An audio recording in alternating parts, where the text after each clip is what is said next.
Saudações, guerreiros! Aqui quem vos fala é o professor em física Brian Simon, e nessa aula de hoje vamos às atividades em termologia em nossa segunda lista.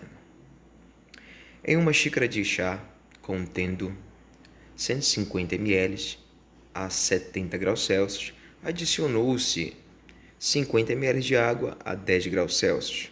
Considerando que a xícara tenha capacidade térmica desprezível e que não ocorrem trocas de calor entre o líquido e o ar, determine a temperatura de equilíbrio do sistema. Segundo os dados, nós temos aqui o calor específico da água e do chá, 1 caloria por grama grau Celsius, e a densidade da água e do chá, 1 grama por ml. Aqui temos a alternativa, 45, 55, 75, 60 ou 25 graus Celsius, que no qual ele quer saber é a temperatura de equilíbrio do sistema. Pause o vídeo, tente resolver, caso contrário, vamos à resolução. Como você pode perceber, você tem a quantidade de calor recebida, mas cedida no sistema.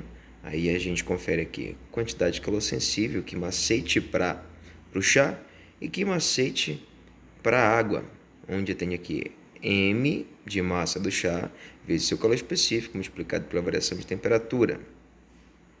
Aí você também tem a massa da água, o calor específico da água multiplicado pela variação de temperatura igual a zero, correto?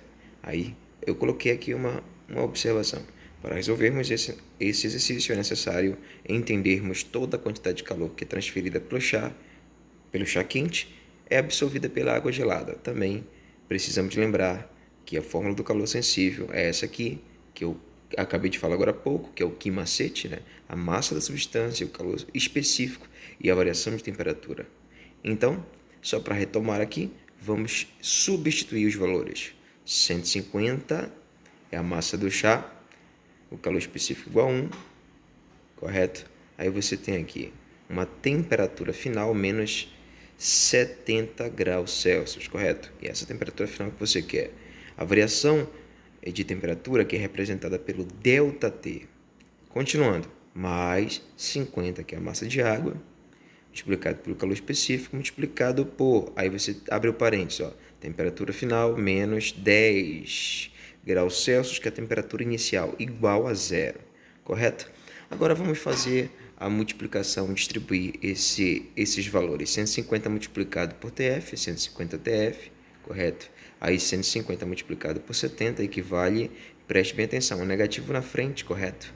Menos 10.500, mais 50 multiplicado por TF, 50 TF, menos 50 multiplicado por 10, que é igual a 500 negativo, como você pode perceber, correto? Tudo isso igual a zero. Aí você vai fazer o seguinte, você vai somar 50 TF mais 150 TF, que equivale a 200 TF. Preste muita atenção agora, correto? Menos com menos é mais, subtrai dá o sinal do maior. Então você tem aqui 10.500 e o 500. Menos com menos, mais uma vez mais, soma e dá o sinal do maior negativo. Então temos 11.000. 11.000 negativo passa ao segundo membro da equação positivamente, correto? Tranquilo? Aí tem 200 TF igual a 11.000. O 200 que está multiplicando no primeiro membro da equação passará dividindo agora o valor de 11.000. Você tem uma temperatura final desse sistema equivalente a 55 graus Celsius. Para aquecer 50 gramas de certa substância de 20 graus Celsius para 70, perceba que houve uma variação, correto? Essa variação é 70 menos 20, que é igual a 50. Foram necessárias 4.000 calorias. A capacidade térmica e o calor específico valem respectivamente. Preste bem atenção nessas alternativas, correto? E eu te aconselho para tentar resolver. Caso contrário, venha comigo na resolução. Bem, número 1, a capacidade térmica, quantidade de calor, dividido pela variação de temperatura. Perfeito, aí você tem 4.000 calorias dividido por 50, que equivale a quanto? Essa capacidade térmica é equivalente a 80 calorias por grau Celsius. Já o calor específico, você pode retirar da equação que macete, quantidade de calor igual a massa da substância, o calor específico, multiplicado pela variação de temperatura. Aí você tem 4.000 calorias igual a 500, multiplicado pelo calor específico, multiplicado pela variação da temperatura, que é 50 graus Celsius. Aí 500 multiplicado por 50 equivale a 25.000, correto? Aí você tem aqui esse 25.000 no segundo membro da equação, ele passará ao primeiro membro da equação dividindo. Aí você tem calor específico igual a 4.000 dividido por 25.000. Esse calor específico equivale a 0,16 caloria por grau Celsius. Alternativa B de bondade.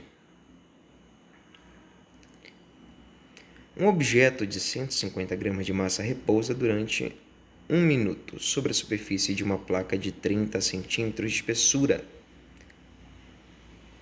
E ao final do experimento percebe-se que o volume obteve 1% superior ao inicial.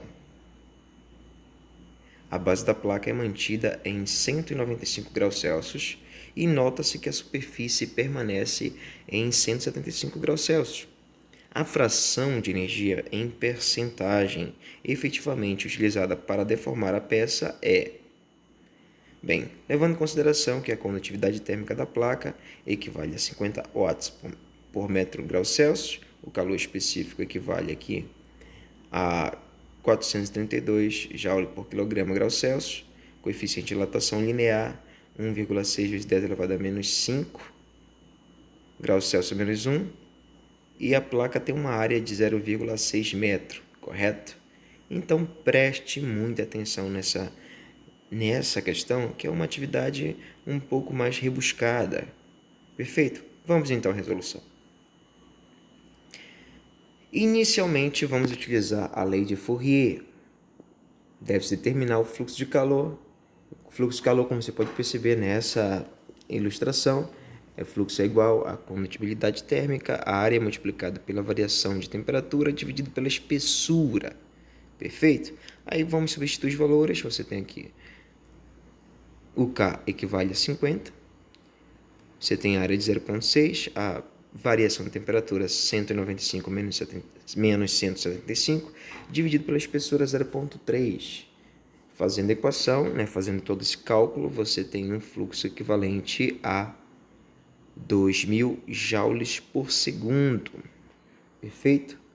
Sabendo que o fluxo de calor é definido pela razão entre o calor transmitido e o tempo, podemos determinar a quantidade de calor total transferida entre as duas regiões da placa. Você tem a quantidade de calor dividido pela variação de tempo, e o fluxo você já calculou, perfeito? Então você tem 2.000 igual a Q dividido por 60 segundos. Perfeito? Aí o 60 que está dividindo vai passar ao primeiro membro multiplicando. Então teremos 120.000 joules de energia. Perfeito? Agora preste bem atenção. A partir da equação da dilatação volumétrica, podemos determinar a variação de temperatura sofrida pelo objeto. Devemos lembrar que o coeficiente de dilatação volumétrica gama corresponde ao triplo do coeficiente de dilatação linear. Perfeito? Então você vai pegar aquele valor de alfa e multiplicar por 3. Bem simples. E aí você pode substituir depois na equação, perfeitamente. Lembrando que a variação de volume da dilatação volumétrica equivale ao volume inicial multiplicado pelo coeficiente de dilatação volumétrica, que é o gama, multiplicado pela variação de temperatura. Perfeito? Aí você tem aqui 10%, 10%, 0,01 do volume inicial igual a volume inicial multiplicado por gama multiplicado pela variação de temperatura. Aí você simplifica no primeiro membro e no segundo membro o volume inicial. Aí fica exatamente assim. 0,01 igual a gama multiplicado por ΔT. Tranquilo? Lembrando que esse gama ele é 3 vezes o alfa. Então você pode substituir dessa forma. 0,01 igual a 3 vezes 1,6 vezes 10 elevado a menos 5 multiplicado pela variação de temperatura. Tranquilo? Agora preste atenção. Multiplicando 3 vezes 1,6, você tem 4,8, perfeito? Aí fica 4,8 vezes 10 elevado a menos 5. Ele está multiplicando no segundo membro da equação, ele vai passar para o primeiro membro da equação dividindo, perfeito? Aí você tem aqui, ΔT é igual a aproximadamente 208 graus Celsius. Tranquilo? Continuando ainda, de posse da variação de temperatura que nós temos agora, acabamos de calcular, sofrida pelo objeto, podemos agora determinar a quantidade de calor efetivamente recebida. Ó, preste bem atenção aqui, que macete, correto? Você tem a massa multiplicado pelo calor específico multiplicado pela variação de temperatura. Você tem 0,16 multiplicado por 432 vezes 208, que foi a temperatura que calculamos agora há pouco, a variação de temperatura que calculamos ainda há pouco. Então, a quantidade de calor equivale a 14.376,96 joules. Aí perceba muito bem, preste bem atenção, o calor efetivamente recebido pelo objeto equivale a 14.376,96, correspondente a aproximadamente 12% do calor total, que foi de 120 mil joules, trocado entre as duas superfícies da placa. Tranquilo? Uma sala de estúdio é mantida a uma temperatura de 20 graus Celsius e encontra-se separada de uma sala vizinha a temperatura de 20 graus Celsius por uma janela retangular de vidro com espessura de, preste atenção, 80 milímetros de espessura. Você tem que passar para metro. Lembra lá que esse milímetro equivale a 10 elevado a menos 3. E 1 metro de altura por 1,5 metro de largura. Ele acabou de passar para você aqui as 3 dimensões. Sabendo que a condutividade térmica do vidro equivale a 0,8 watts por metro Kelvin, o total de calorias transmitidas pela janela após 4,2 minutos é de aproximadamente, preste atenção, pause o vídeo se possível, tente resolver, caso contrário, venha comigo na resolução.